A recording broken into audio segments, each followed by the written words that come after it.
Alright, so JL here. I'm going to be reviewing NXT from the 14th of March 2023. So the show kicked off with Johnny Gargano coming out and pretty much saying, oh, he wants to finish his story, like Cody Rhodes, that whole thing that's going on, saying, oh, he didn't get a conclusion. And then one of the commentators, not Booker, the other guy, showed him on his phone, Grayson Waller is on Instagram going to Johnny's house, and I'm thinking, oh, this is going to be good. So Johnny bolts out, and then you see him leaving, going to his car, ditching NXT. Okay, next we have Pretty Deadly versus Gallus for the NXT tag titles. Pretty good match, close finish. I thought they were going to win. It was a clean move. Yeah, they distracted the ref a little bit, just a little bit. It's nothing major. Smacked him with the belt. Nothing major, but Gallus kicked out and then won. After that, we had Shawn Michaels announced Roxanne Perez, the title is vacant because of last week with her injury, and she collapsed. So it's going to be vacant title, and there's some qualifying matches for it, and I'll just pay Stand Deliver. They'll defend in a ladder match, right? So next we had Sol Ruka versus Zoe Stark qualifying match for the spot in that Stand and Deliver. So Sol Ruka almost won. She did a moonsault, came in the ring, and then got beat by Zoe Stark. Next we had Alba Fire and Alsa Dawn versus Kaden Carter's team and Ivy Niles' team, qualifying match for the women's tag titles. Alba Fire and her won. Cleanly, by the way, clean. There was no dirty or cheating finishes at all. After that, we had Braun Breaker backstage with Tony D'Angelo. Now, this was an amazing backstage segment. I laughed so much. This thing was awesome, man. One of the funniest thing I've seen this year alone, for sure. So, Tony D'Angelo, he's obviously the Italian, like, in his mob. He's the Don of NXT, right? So, Braun, with obviously comedic timing, says bada bing bada boom, saying he's with the Sopranos. And then it was the funniest thing, I gotta say. That was so funny because they were saying, oh, we should bust Melo's kneecaps out, and Braun was like, nah, I got this, fam, I can do this on my own. Walks out, boom, amazing promo, best part of hour number one. Next we had Ilya Dragunov coming out, talking a promo, saying blah blah blah. Jada McDonough comes out talking, saying, oh, you robbed me out of the UK, I'm gonna beat you. And Ilya's like, next week we can fight.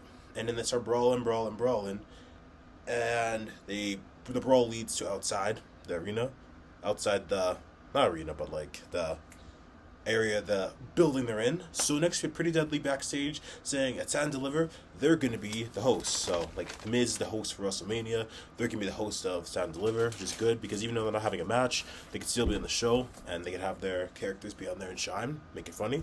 Why not? That's awesome. So next we had, while Wesley's walking out to preparing for his open challenge, JD and Ilya are still brawling. They actually interfere, and Wesley actually like starts scuffling with them. And then Wesley's like, "Nah, let's go." Ditches. And then Duke and Chase are talking after, and Chase is telling him, "Hey, this is the best thing Jordan, Chase, you was the best thing that's ever happened to you, right? You were nothing before. You were losing. You were lost. You were this. You were that."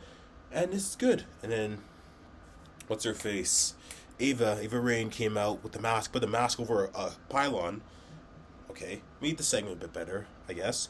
So next we had Waller on Johnny's residence, on Twitter, I guess, saying, "Oh, this is what a main roster payment gets you."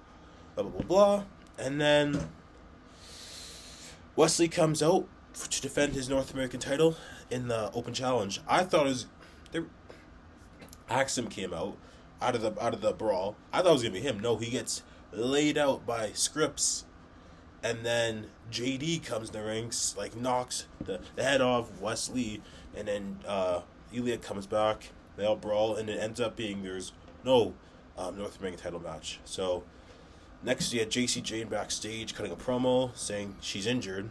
I don't know if it's legit or just in storyline. She said she has a separated shoulder from last week from Gigi attacking her. That's just crazy. Can't believe she attacked her, man. So JC told Gigi when she returns, she will break her face and her heart. whoa. And then Apollo Crews versus Dabba-Kato. It starts with a brawl, pretty wild brawl. They're scuffling, they're brawling back and forth like a slobber knocker, right? So Dabba-Kato won with that spine buster. Pretty much it. There wasn't anything crazy to the match, honestly. I don't know what they're doing with Apollo Crews. I don't know. It's kind of It's kind of sad, man. I don't know.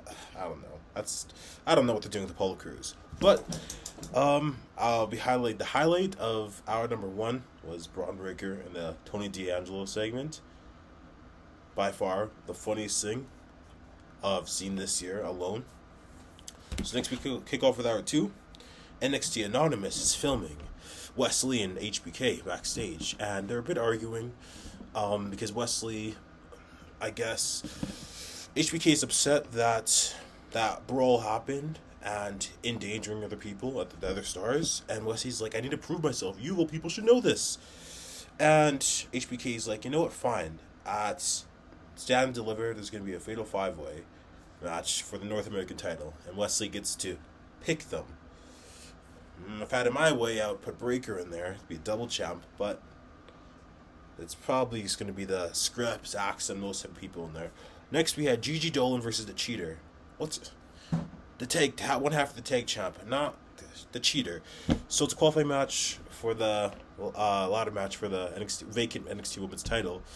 Gigi won, joins Zoe Stark at Stand and Deliver, and then after the match, Abba Fire and Isa Dawn attack the Cheater right after.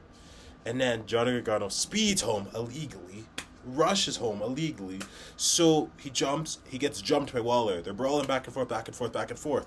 And then Waller gets thrown some dirt in Johnny's eyes, and then Johnny's screaming, ah! And then Waller gets a rake, snaps it on Johnny's back, while Candice LeRae's there with her damn baby saying, stop it. I'm like, I get it, there's a baby, but the baby's already awake. But come on, like that was a good segment, but that acting from her could have been a bit better. But can't Kate. It was an outside pro. Last time I've seen that, I think what was the last time we saw something like this? I guess when Randy or something Triple H invaded somebody's home. It was the Randy Triple H storyline back in 2009 or 10, 2008, around that time when they broke into the house. Next we had Braun Breaker and Carmelo Hayes. Now, this was amazing, as usual. So, they're both coming to the ring. Trick is accompanying Melo. Braun's coming alone because he's in need. He does not need a bodyguard. He can do it on his own. They're walking to the ring. And then next, with the Cheater is getting confronted by her partner and her other guy and everything. The Cheater gets real mad, thinking, oh, they didn't confront her about the cheating part yet. About Sebastian, whoever that guy is. Blah, blah, blah, blah. Next thing on, the main event, the contract signing for the NXT North American Championship. Whew, this was great. Melo was saying that I don't miss. I never miss. Braun said straight up, which I think is the truth. He said Melo wasn't ready for me. He wasn't ready for him. He wasn't ready for the NXT title. He had to go to the North American title. Braun said he was better than that, right? Okay, he didn't maybe not say that, but he was pretty much saying that Melo needed time to work to get to his level, and I don't disagree at all. I agree 100%. So pretty deadly was out there stirring the pot, right? So Melo and Braun, they shake hands and we're like, nobody's gonna go through the table, really? And then Pretty Deadly's like, we need to see some drama. We need to see some drama here. And then Braun and Melo throw each members of Pretty Deadly through the table. So great. This show was amazing. I don't care. This show was great. Way better than Raw. That's why I didn't review that. Raw did not deserve a rating. But this show, amazing. I gave this show 4.5 out of 5. I would give it a 5, but I can't be too biased here. I've been told I'm a bit biased. So yeah, show was great. Some confirmed matches, I guess, from this. Obviously, the vacant title match for the women's title. We have the tag titles being defended for the women. And obviously, you have Braun and Mello. You have Gargano and Waller. You have those people. And Wesley now is going to be defending his belt in a ladder match. But yeah, the show was amazing. I love the show. Obviously, the highlight of the night was Braun Breaker and Tony D'Angelo having the backstage segment. That was the best part of the show, in my own humble opinion. But yeah, NXT was a very good show. And I look forward to seeing next week.